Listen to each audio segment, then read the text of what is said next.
d'accueil. Ouais. À l'arrière, vous avez de la connectique, notamment l'alimentation, un port HDMI pour vous brancher à n'importe quel écran, télé, ce genre de choses. Vous avez également deux ports USB sur lesquels vous allez pouvoir mettre du stockage, clé USB, disque dur, sur laquelle vous allez pouvoir mettre des périphériques type clavier ou souris, puisque pour utiliser une interface de bureau, il vous faut un clavier et une souris. Ouais. Vous pouvez également utiliser du sans fil, c'est le choix qu'on a fait aujourd'hui pour des raisons purement esthétiques. Mais on peut brancher un clavier directement Tout à dessus. fait. En fait, il se branche directement sur le smartphone en Bluetooth. Ouais, exactement. Donc on a les deux choix, soit Bluetooth directement en mobile, soit via connexion USB. Les deux fonctionneront pareil.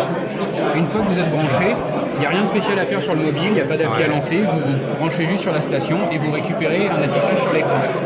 Alors l'affichage qui est sur l'écran, c'est pas juste une recopie du mobile, c'est une interface qui est entièrement pensée pour vous offrir une expérience proche de celle d'un ordinateur avec un vue que vous reconnaissez immédiatement, c'est un bureau d'ordinateur. Donc, comme vous l'attendez, vous avez forcément un bureau avec des raccourcis que vous pouvez paramétrer ici. Vous pouvez épingler vos applications favorites en bas parce que vous les utilisez souvent. Vous avez bien sûr un menu démarrer dans lequel vous avez toutes les applications installées. C'est bien les applications du smartphone qui sont là. C'est pas un monde séparé, c'est pas des applications faites exprès. C'est vraiment les applis de votre smartphone que vous utilisez juste sur un écran différent.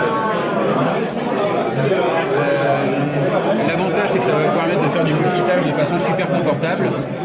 Donc par exemple, un explorateur de fichiers dans lequel vous avez tous vos fichiers. Vous avez un client mail, vous avez toutes vos applications. En fait, il y a un deuxième système d'exploitation. C'est le même, il n'y a pas vraiment de deuxième système, c'est juste un entièrement différent. avec une interface totalement différente, mais qui est dans le smartphone et qui va aller s'afficher dès qu'on le plug sur la DeckStation. Exactement. Okay. C'est toujours Android, c'est juste une présentation différente. C'est les mêmes applis, vous reconnaissez YouTube, vous l'utilisez de la même façon, sauf que cette fois vous êtes en mode fenêtré. Donc vous pouvez étirer vos fenêtres. Vous pouvez faire du plein écran si vous en avez besoin.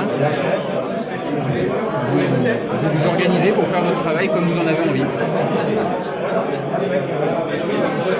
Et en fait, la DeX, elle peut se brancher sur n'importe quel moniteur. À partir du moment où vous avez une entrée HDMI, ça peut être une télé, ça peut être un moniteur, ça peut être un rétroprojecteur, ça peut être tout ce qui permet de rentrer en HDMI. Du coup, en termes de multitâche, c'est quand même plus confortable que sur l'écran d'un mobile, on ne va pas s'en cacher. Prenons par exemple l'appli fichier, dans lequel vous avez tous vos fichiers. Mettons que vous ayez envie de rédiger un mail, on est parti pour ouvrir un mail, ça vous ouvre une fenêtre, vous pouvez commencer à rédiger votre mail. Et si vous avez besoin de mettre des pièces jointes, aucun souci, vous les attrapez dans l'explorateur, vous faites votre choix. Une photo, deux photos, trois photos, non pas celle-là, finalement je préfère celle-ci. Vous attrapez le tout, vous le glissez dans votre mail. En fait, vous faites exactement comme vous auriez fait sur un gros ordinateur. En fait, on a toutes les facilités de l'ordinateur directement. Ça va jusqu'au multitâche. On a le raccourci Alt-Tab qui fait la même chose que sur un PC.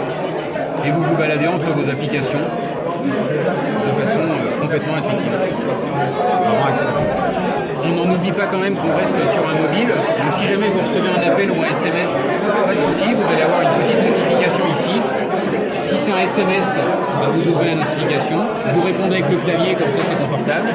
Si c'est un appel, soit vous enlevez juste le mobile et vous prenez l'appel, soit vous répondez directement depuis la notification en mode main libre et vous continuez votre travail en plein écran. Donc vous avez toutes les facilités pour faire tout ça.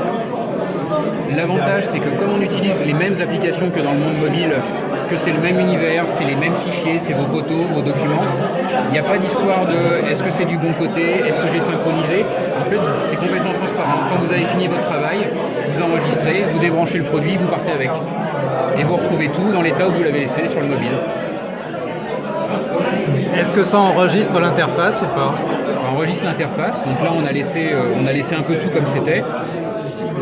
Mettons que vous continuez votre journée sur le mobile, vous allez ouvrir des pages internet, vous avez ouvert votre page internet, vous avez fini votre journée, vous revenez à la maison, vous vous branchez.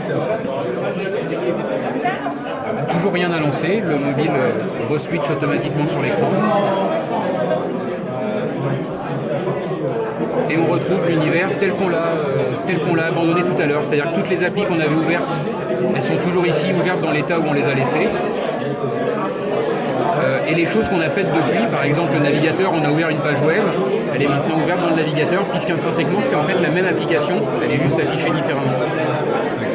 Donc en termes de transparence et de facilité de passer de l'un à l'autre, il n'y a pas vraiment de question à se poser, vous faites les choses d'un côté, de l'autre, de toute façon c'est toujours la même appli derrière. Et donc je vois qu'il y a Mario Run, on peut jouer sur un écran. Alors le comportement des applications, il y a plusieurs cas de figure qui vont se présenter.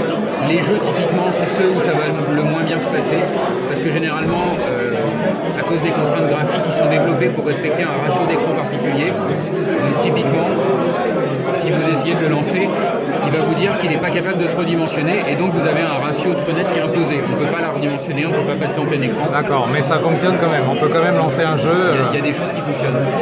Après, le reste des applications, elles par contre, elles sont généralement prévues pour travailler sur plusieurs ratios, donc elles se redimensionnent, il n'y a pas de souci, vous pouvez les maltraiter. Le truc sympa, c'est que par exemple le navigateur, comme on est sur un grand écran et qu'on a donc beaucoup de surface, automatiquement il vous affiche les pages de PC et non pas les pages mobiles. C'est quand même plus confortable. Et tout ça de façon transparente. Et donc la Dex Station, elle coûte combien? Elle est au prix recommandé de 149 € avec l'alimentation, qui permet de charger le mobile, et elle sera disponible en même temps que le S8 le 28 avril.